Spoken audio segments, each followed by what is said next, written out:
समुद्र जस्तो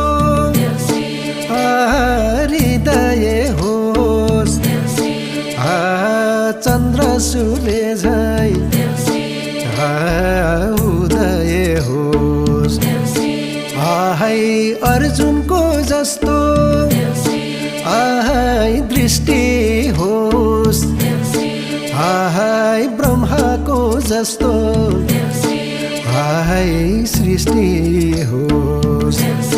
हाय विदुरको जस्तो हाय विद्धता होस्, हाय विचारमा सधैँ हाय शुद्धता होस्।